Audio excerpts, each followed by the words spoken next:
চুন্নু তার বাবা মার সাথে বর্ষাপুর নামে এক গ্রামে থাকতো। তার বাবা ছিল গরিব এক দিনমজুর। জমিদারের কাছ থেকে যে পারিশ্রমিক পেত তা দিয়ে কোনো রকমে তার সংসার চলত। এই অবস্থায় যদি অন্য কোনো খরচা করতে হতো তাদের মনে হতো যেন মাথায় পাহাড় ভেঙে পড়ল। প্রতি বছরের মতো এই বছরেও বৃষ্টি শুরু হয়েছিল।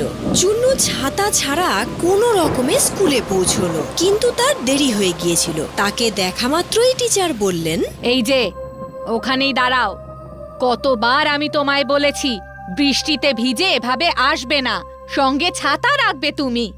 টিচার, ওই টিচার ছাতা থাকলে তো নিয়ে আসবে।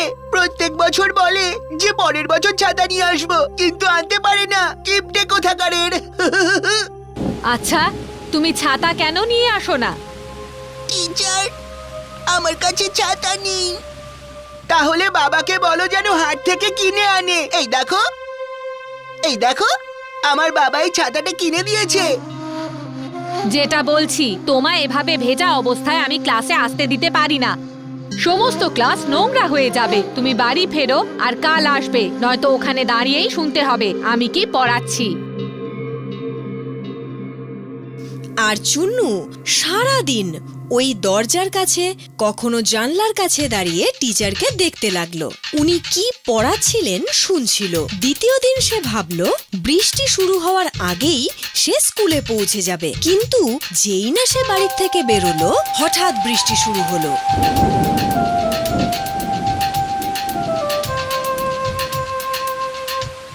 বাবা, আমাকে ছাতা কিনে দাও না। অবশ্যই কিনে দেব বাবা, সুন্দর ছাতা কিনে আনবো।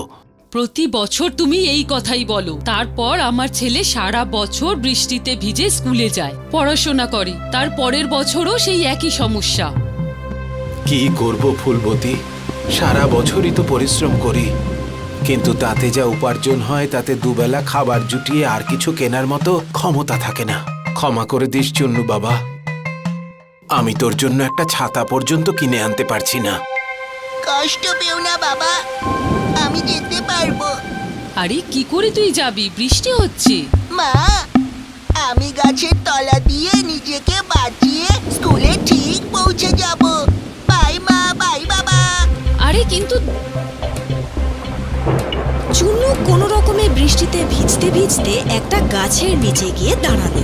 কিছুক্ষণ অপেক্ষা করলো, কিন্তু বৃষ্টি থামার নামই নিচ্ছিল না।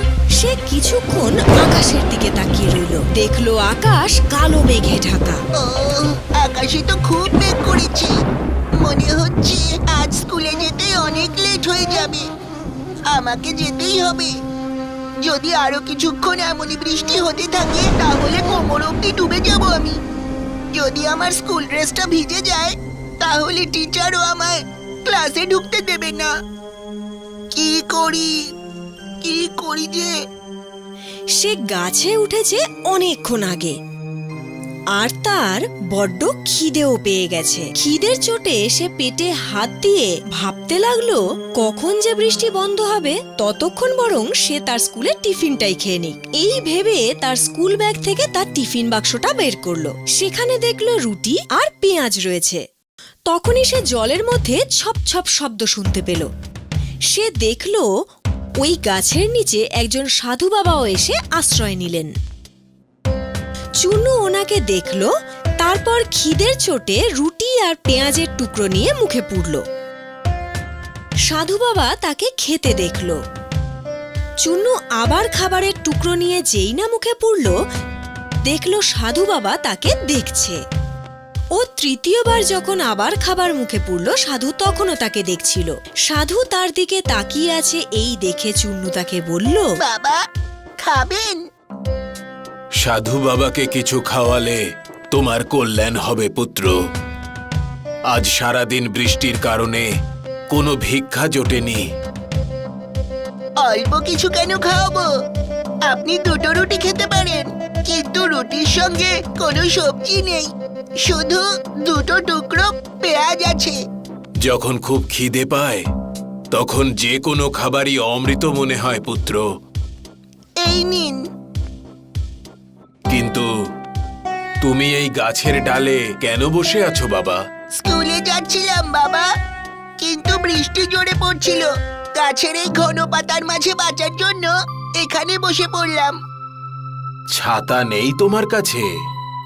না বাবা, বাবাকে বলেছি কিনে দিতে। উনি বললেন যে আমায় উনি কিনে দেবেন। এই নাও বাবা, আমার কাছে একটা ছাতা আছে, তুমি রাখো এটা। আরে এ কি বাবা, ছাতা থাকতেও যে আপনি বৃষ্টিতে ভিজে ভিজে যাচ্ছেন। আমাদের সাধুদের ছাতার কি প্রয়োজন? আমরা সাধুরা ছাতা নিয়ে কি করব? গ্রীষ্ম, বর্ষা, শীত যাই আসুক না কেন, আমরা তো প্রকৃতির সমস্ত ঋতুকে উপভোগ করি। বাহ, মনটা একেবারে তৃপ্ত হয়ে গেল পুত্র। যাও, ভালো থেকো। এই বলে সাধু সেখান থেকে চলে গেল। তার যাওয়ার পর চুন্নু গাছ থেকে নামলো আর ছাতা খুলে স্কুলে গেল। স্কুলের সবাই তাকে এত সুন্দর ছাতা নিয়ে আসতে দেখে অবাক হয়ে গেল। আরে তুমি ছাতা থাকা সত্ত্বেও এত দেরি করে এলে? এখন তো স্কুল শেষ হওয়ার টাইম হয়ে এসেছে। কাল থেকে আর দেরি হবে না টিচার। এই তো আমি একটা ছাতা পেয়ে গেছি। নিশ্চয়ই এই ছাতাটাও চুরি করেছে। গাব্বু, সবাই বাইরে আসার পর দেখলো বাইরে খুব জোরে হাওয়া বইছে। আর ঠিক তারপরেই হঠাৎ বৃষ্টি শুরু হয়ে গেল। এই দেখে সব বাচ্চারা নিজের নিজের ছাতা খুলল। দুটো তিনটে বাচ্চার কাছে ছাতা ছিল না। এই দেখে গপ্পু আর তার বন্ধুরা নিজেদের ছাতা খুলে তাদের দিকে তাকিয়ে হাসতে লাগলো। তখন চুন্নু এসে তার ছাতা খুলল আর সেই দুটো তিনটে বাচ্চাকে বলল, চলে এসো, তোমরা তিনজনও চলে এসো। আরে আমরা তিনজন যদি যাই তাহলে এত ছোট ছাতায় আটবে কি করে? আরে পুরোটা ভিজে যাওয়ার থেকে এটা তো ভালো হবে যে এখানে এলে কম ভিজবে। এসো। দেখো, দেখতে পাচ্ছিস আমরা চারজনই ভিজছি না? হ্যাঁ ভাই, তোর ছাতাটা তো দেখছি বেশ বড়। ওদের ছাতাগুলো দেখছি কাকের মতো হয়ে গেছে। গাপ্পু, চলে এসো, আমার ছাতার তলায় চলে এসো, বৃষ্টি জোরে শুরু হয়েছে। হ্যাঁ হ্যাঁ, আমি আসবো, আমি আসবো, আমি আমি আমি আসবো, আমি আমি আমি আসবো। আরে ও তো আমাকে ডেকেছে। আর গপ্পু তারই বন্ধুদের ধাক্কা দিয়ে চুন্নুর ছাতার নিচে ঢুকে পড়ল। যেই না চুন্নুর ছাতার নিচে ঢুকলো, ছাতাটা আবার একটু বড় হয়ে গেল। আর তখন বাকি বন্ধুরাও এসে ছাতার নিচে ঢুকে পড়ল আর ছাতা আরো একটু বড় হয়ে গেল। সবাই তার নিচে সুরক্ষিত ছিল। সবাই গ্রামের দিকে রওনা দিল। পথে যেতে যেতে একে একে অনেক লোক জড়ো হলো। তারাও চুন্নুর ছাতার নিচে ঢুকে পড়ল।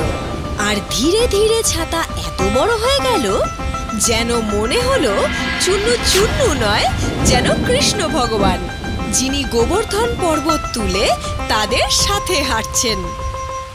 জমিদার বাবু, আপনি এখানে আমাকেই ডেকে পাঠাতেন? কোনো কাজ?